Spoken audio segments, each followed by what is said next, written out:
Quel est ton meilleur conseil pour garder la flamme dans son couple? La question. À mon tour. Oula, elle est longue. Pose la question que tu as toujours rêvé de poser à la personne en face de toi.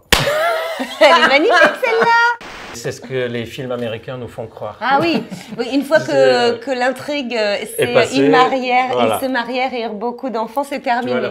Et ta femme est entrée. La secrétaire est entrée. Là, tu peux te justifier, et ça marche. Je me retourne. Jamais. Bonjour tout le monde, bienvenue dans cette nouvelle vidéo, bienvenue sur Charles.co, votre chaîne santé. Je ne vais pas faire de longues présentations aujourd'hui. Je suis accompagné de Clara Morgan. Salut. Clara, merci beaucoup. Je suis très contente d'être là. Accepter l'invitation et de nous recevoir. Oui, c'est ma chambre. Voilà. Tout à fait. Dans ma chambre d'hôtel. Donc, bienvenue chez Clara. Non, j'aimerais bien. On va faire une première vidéo dans laquelle on va se poser des questions. Alors, les questions, je ne les connais pas non plus. Trop bien. Des questions qu'on va tirer au hasard. Mais avant, est-ce que tu peux nous dire, tu as plein d'actualités. Il s'appelle comment le livre? Il s'appelle Ne m'appelez pas Emmanuel. J'ai écrit ce roman en évinçant Clara Morgan parce que j'avais envie de dire plein de choses privées. Donc sous le couvert du roman, eh bien, j'ai pu m'exprimer sur des peines de cœur, des reconstructions, des rencontres, toutes les choses qui m'ont fait avancer, surtout quand j'allais mal.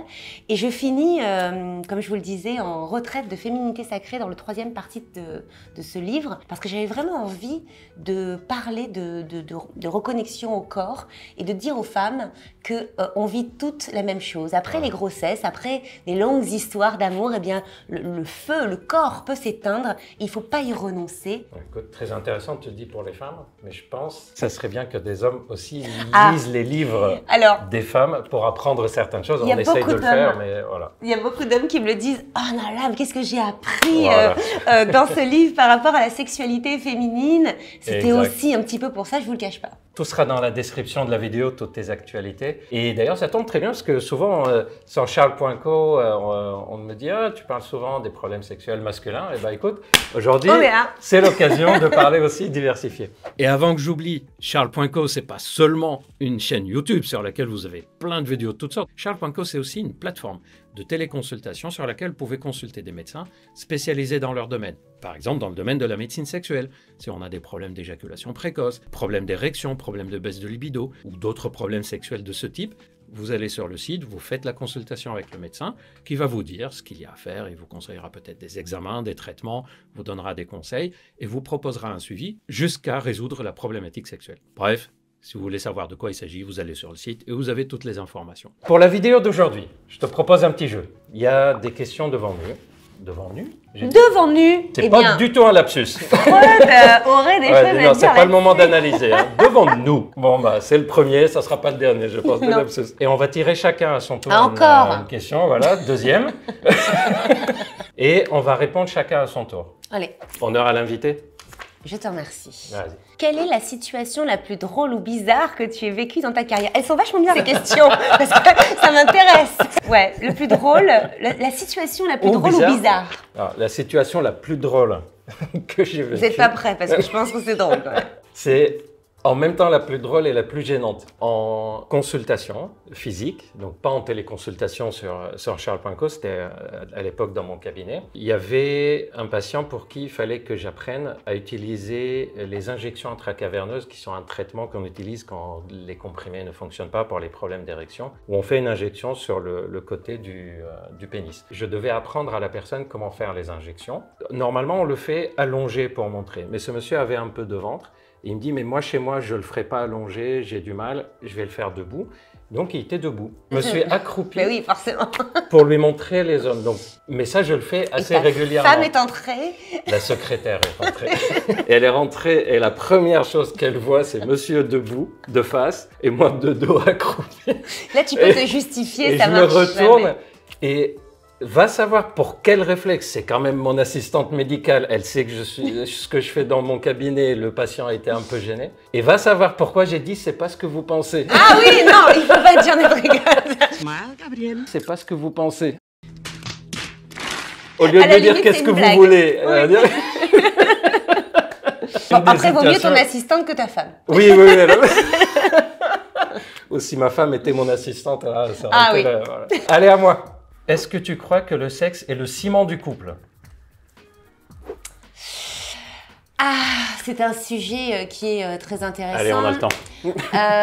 J'ai beaucoup pensé à ça ces derniers temps et aussi au concept de fusion. Fusion! Parce que en psychanalyse, on parle de ça, on dit quand Eros est là pendant les 3 premières années, souvent, eh bien c'est la flamme, etc. Et le concept, pour moi, de l'amour en 3 phases, c'est Eros, Philia et Agapé. Et quand on rentre dans Philia, eh bien on a d'autres choses qui nous intéressent que la sexualité. C'est au lieu de prendre, on échange. Et je te prends, mais je te donne. Et on rentre dans un autre step. Et il y a beaucoup trop de gens, je trouve, qui ne considèrent que l'amour d'Eros. Et ils pensent qu'au bout de 3 ans, comme la passion, eh bien s'estompe, l'amour s'estompe. Il ne faut pas confondre. Voilà. Le couple, c'est pas un long fleuve tranquille. Qui a dit ça? Ça se travaille. Pas toi. Hein? Tu dirais jamais ça, n'est-ce pas? Pas moi, mais c'est ce que les films américains nous font croire. Ah oui, une fois que l'intrigue, c'est une marière, voilà. Ils se marièrent et eurent beaucoup d'enfants, c'est terminé. Tu vois, là, par exemple, les films de Noël, voilà, une fois que ça y est, ils sont tombés amoureux, le film s'arrête là. Ben, non, c'est là où il devrait commencer. Moi. Allez, à toi. Tu préfères faire la même position toute ta vie? Je peux crever de cette question. L'ennui absolu. Toute ta vie ou devoir changer de position toutes les 30 secondes? Tu sais, c'est comme si tu préfères avoir un pied beau ou, ouais, c'est ça. Tu préfères t'asseoir sur des punaises ou quand tu parles, il y a un bruit de canard qui sort. Voilà, celle-là, je la connaissais pas. Alors, choisis. Donc, la même position. Oh my God, l'ennui. Non, changer toutes les 30 secondes. C'est long 30 secondes? De toute façon, j'ai pas choisi ce qui est le mieux. J'ai choisi ce qui colle le mieux avec ma personnalité. Ce qui colle, donc vous retiendrez c'est faire le même truc, le même truc. Pareil, je crois qu'on s'entend bien parce que l'ennui, c'est quand même quelque chose qui revient dans nous inquiète. Ouais. Quel est ton meilleur conseil pour mieux manger? Parce que je suis sûr que tu t'intéresses à ce sujet. Avoir du temps. Parce que, évidemment, de toute façon, c'est la clé de tout. Hein. Comment aller bien, comment se sentir bien, c'est réapprendre à vivre en appréciant les secondes, les minutes. Moi, je me suis mis à faire beaucoup de salades, des woks. Je me suis rendu compte que ça prenait pas tellement de temps d'éplucher une salade, une carotte, une boîte de pois chiches. Les woks, c'est pareil. Alors, j'essaie d'éviter le gluten. Donc, déjà, quand on évite le gluten, on prend toutes les pâtes au maïs. Il y a plein de pâtes différentes. Voilà, j'ai pas eu spécialement d'avis médical qui me disait arrête le gluten, mais j'avais tellement de douleurs au ventre. Et j'avoue, hein, depuis que j'ai arrêté, c'est spectaculaire. J'ai beaucoup moins mal au ventre. On teste et on voit, parce qu'en fait, dans la plupart des cas, c'est pas des grosses allergies au gluten, c'est des intolérances qui sont désagréables. Le gluten, d'ailleurs, souvent est associé à du sucre. Donc, des fois, on ne sait pas si c'est le sucre qui nous a soulagé le gluten. J'adore ta réflexion sur le fait de prendre le temps pour manger, parce que c'est on appelle ça aussi l'alimentation en pleine conscience. Ah oui. Mon tour. Quel est ton meilleur conseil pour garder la flamme dans son couple? La question. Écoute, je vais donner la même réponse que toi. Le temps. C'est la clé de beaucoup de choses. Hein. On s'est rendu compte de ça pendant le Covid, hein, de tout. On a refait l'amour, on a bien mangé, on a fait du sport, on allait super bien. Il y en a qui, pendant le Covid, ont compris que leur couple est fini aussi. Oui, c'est pas mal, c'est un accélérateur de bonnes décisions. Ça a été un accélérateur. Mais oui, je conseillerais de prendre le temps. D'ailleurs, on m'a déjà posé la question. Quel est ton meilleur conseil pour avoir la libido au moment où on arrive sous la couette? La question était tournée comme ça. Et j'avais répondu, si on attend d'arriver sous la couette pour espérer avoir de la libido, on a tout perdu. C'est bien avant, c'est toute la journée. C'est le temps qu'on va consacrer pour des choses qui ne sont pas d'ordre matériel, c'est de dire à la personne qu'on pense à elle. Nous, on a pris cette habitude avec mon mari et c'est marrant parce que je vis plein de choses. Moi, je suis en déplacement, lui moins. Et parfois, j'entends des blagues, je ris à des choses et tout de suite, j'ai envie de lui partager. C'est important toujours de mettre l'autre, je crois, au centre de nos nouvelles expérimentations, de nos rencontres, etc. Il y a de l'importance, complicité et je dirais toujours le temps, mais du temps seul et pas qu'avec l'autre. On dit toujours que pour désirer, il faut se sentir désirable. Et pour se sentir désirable, il faut s'occuper de soi-même, que ce soit physiquement, mentalement, l'alimentation, le sport, etc. Donc le temps, c'est pour l'alimentation, pour l'amour, pour le sexe, bref, c'est le truc dont on manque tous. Mais qui serait utile d'en avoir. Et voilà. One eternity later. À ton avis, ça fait combien de temps qu'on parle? Je sais pas, des Moi heures. non plus. Qu'est-ce que tu crois que le... Ah non, c'était à toi. Tiens. Non. Si. Flamme. Ah oui. Tiens. Quelle est la personne la plus connue, improbable? Tiens, on va répondre tous les deux.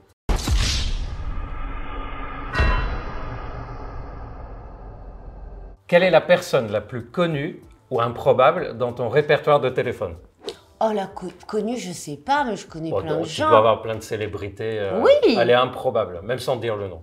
Je sais pas si c'est improbable. Je sais pas pourquoi je pense à Roman Frécinet parce qu'il sort son nouveau spectacle et qu'il me fait beaucoup rire. Et il fait « Oh, Romain Frécinet !» Et que voilà, je fais la promo pour Roman Frécinet, qui est pour moi le meilleur humoriste français. Qu'est-ce qu'il est drôle. Ouais. D'ailleurs, il parle beaucoup de désir et de plaisir. Il parle à un moment, il dit on choisit pas qui on désire. Et ça, c'est un peu le problème de l'humanité. C'est très compliqué. Ouais. Quel est le meilleur souvenir de ta carrière? C'est le fait de faire cette vidéo. Oui, avec bien toi, sûr. Non, mais je sais pas, par exemple, parce que les gens te connaissent, il y a une histoire qui t'a marqué particulièrement. En fait, bizarrement, mon meilleur souvenir, c'est plutôt lors de mes débuts dans l'émission de Stéphane Bern. Comment ça s'appelait? Qui s'appelait Comment ça va bien. Ah, je m'en souviens. C'était une des premières émissions où je faisais des chroniques. Alors Gilbert, c'est notre sexiologue. Celle-là, elle est super. C'est parfait. D'ailleurs, s'il nous regarde, Stéphane, merci beaucoup. Toi, tu ne dois pas te souvenir de ce moment-là. Et en fait, à l'époque, il y avait aussi Jarry. Ah oui. Et j'ai un super souvenir de cette première participation à cette émission. Jarry qui a déboulé sur scène, mais comme une furie. Il était déguisé, je ne sais plus ce qu'il faisait. J'ai un super souvenir de Stéphane Bern. De Stéphane Bern et Jarry. Faut l'inviter sur Charles. Stéphane, Jarry, les prochains, c'est vous. À mon tour. Oula, elle est longue. Pose la question que tu as toujours rêvé de poser à la personne en face de toi. Elle est magnifique celle-là. Allez, lâche-toi. Attends, la suite. Ah merde, j'ai une suite. Et on veut une réponse sans langue de bois. Ah, ça, je sais pas faire de toute façon, donc t'inquiète pas. Quelle question je vais rêver de te poser? Je vais rêver. À quel moment tu as décidé de devenir aussi diversifié dans tes activités? C'est très intéressant parce que je me suis souvent posé la question de pourquoi j'avais besoin de faire autant. Oui. Mais c'est qu'un sujet quand tu regardes bien. Oui. C'est l'amour. Ah oui, il y a l'amour, sensualité, quelque chose qui tourne de ça. Le sujet féminin, etc. Pour moi, c'est un seul sujet. Et que ce soit sur la galette d'un CD ou avec toi ou dans un livre, j'évoque un peu les mêmes sujets. Donc c'est ma spécialité, mais les expressions sont multiples. Ouais, tu vois, on se ressemble là-dessus parce que... Toi aussi. Je fais plein de choses, mais ça tourne autour du même sujet aussi. Exactement. Oui, on pourrait dire, tu fais de la télé, tu es médecin, tu fais des podcasts, mais en réalité, tu fais le même métier. Enfin, je le considère un peu comme ça. Ça tourne autour du même sujet. Quelle est ta passion numéro 1? Oh, bien. Alors, dans le mot passion, j'entends quand même la contrainte. Pour moi, c'est un désir tellement intense qu'on en est un petit peu l'esclave. Ça me fait penser à ça, le mot passion. Oui, et c'est comme ça, effectivement, que je vois mon métier. Cette connexion au public, cette façon, ce besoin absolu de vouloir m'exprimer, que ce soit à travers les livres, les chansons, le spectacle, ça reste que de l'expression. Et c'est ça, c'est l'échange. Alors, est-ce que je porte sur moi la douleur féminine ancestrale de ne pas pouvoir s'être exprimée pendant des siècles? J'en ai l'impression. Et toi? Écoute, moi, ma passion, et je le dis depuis tout petit, c'est l'être humain. Ça me passionne. Comprendre, par exemple, des personnalités de nos jours qu'on considère comme pathologiques, comme les anxieux, angoissés, hyperactifs, alors que quand on réfléchit, c'est peut-être pas une pathologie, c'est peut-être notre société qui n'est pas adaptée à cette personnalité. Enfin voilà, moi c'est comprendre l'être humain, c'est une passion chez moi. Ça me fait penser, ce que tu dis, à quelque chose qui est, bon, ma fille a beaucoup de mal à rester assise en classe, elle est HPI, bon bref, c'est pas si simple. Et du coup, je me dis que peut-être un petit diagnostic d'hyperactivité pourrait l'aider, parce elle pourrait être mieux comprise à l'école et peut-être plus acceptée. Donc c'est pas mon truc les diagnostics, mais je me dis ok, c'est pour elle. Et en fait, la dame me dit mais en fait, c'est un mot qui est ultra vulgarisé, l'hyperactivité, mais sachez, ça n'existe pas. En fait, l'hyperactivité n'est pas un diagnostic. Et j'ai trouvé ça très apaisant. Et puis, pour rappel, ça je vous le dis souvent dans les vidéos, il y a des maladies qu'on a appelées d'une façon il y a 40 ans, qu'on ne considère plus, ou l'inverse, des choses qu'on considérait comme une anomalie, maintenant on ne considère plus comme une anomalie. Donc, surtout, on n'enferme personne dans un diagnostic à vie. Selon toi, l'intelligence artificielle, est-ce une menace ou une aide à la création? Les deux. Bien sûr, comme n'importe quelle grande avancée technologique. Pour la création, ça peut être catastrophique et spectaculaire. C'est pareil pour les avocats, c'est pareil pour les juristes. Ils vont pour les médecins. Pour les médecins, c'est vrai que même si on n'a pas du tout envie de vous remplacer, on rêve quand même de ces cabines où on rentre, on est totalement scanné et on découvre éventuellement un démarrage de cancer, un conseil. C'est vrai que cette interactivité qui ne se trompe pas, qui est infaillible, on en rêve, mais forcément il faut des gens pour les créer. Donc moi je pense que si l'humain travaille moins, il aura plus de temps pour être un meilleur humain. Si vous êtes dans le domaine, dites-nous ce que vous en pensez, ou si vous, ça vous fait flipper, ou si ça vous excite, cette histoire d'intelligence artificielle. De toute façon, on n'a pas le choix, c'est comme la révolution industrielle. Il faut pouvoir s'adapter. Comme Internet. Voilà. On a beaucoup eu peur au début, et maintenant on sait qu'il a du pire et du bon. Internet? Ah bah je sais pas ce que ça veut dire. Inter quoi? Clara, yes. Quelle place accordes-tu aux fantasmes, aux rêves dans ton quotidien ou au travail? Alors là, on est vraiment sur un domaine freudien. Oui. Et je dirais même jungien, parce que c'est vrai que moi, je suis assez fan de Jung. Et son individuation m'a beaucoup éclairée. Alors j'ai appris quelque chose quand même. Il y a plusieurs façons de connecter son conscient à son inconscient. Et on ne parle que des rêves. En fait, il y en a 3. Il y a les rêves, qui nous parlent beaucoup de nos désirs, de nos fantasmes, etc. Il y a également les lapsus. Il y a des questions devant nous. Devant nous. Et il y en a un 3e, alors on n'en parle jamais, c'est les actes manqués. Ah, c'est vrai qu'on en parle peu, ça. Et c'est très intéressant parce que je disais à ma psy depuis le début, « moi je suis très tête en l'air, j'oublie mes clés, j'oublie mes papiers d'identité, j'oublie. » Elle me, patiemment, elle hochait la tête. Et au bout de la 30e séance où je lui raconte la même chose, que je suis tête en l'air, elle me dit, « Vous vous rendez compte que c'est très important pour vous de me signaler que vous êtes tête en l'air. » Et c'est vrai, je me dis, mais c'est vrai que je répète ça. Et elle me dit, en fait, quelqu'un comme vous, avec la vie que vous avez, etc., ne peut pas être tête en l'air. C'est organisé. C'est votre inconscient qui se rebelle.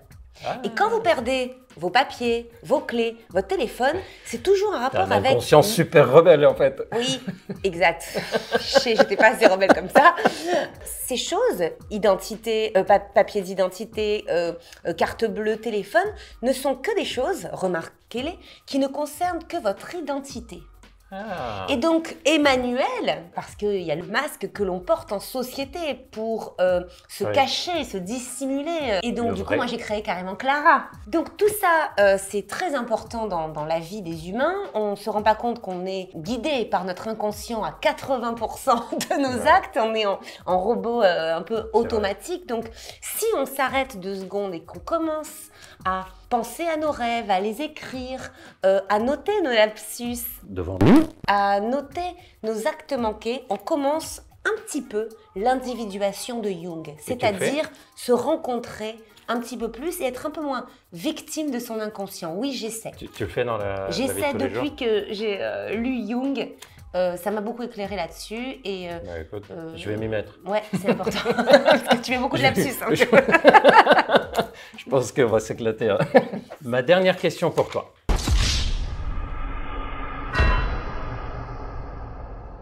C'est quoi le prochain projet que tu aimerais réaliser? J'aime beaucoup parler d'amour.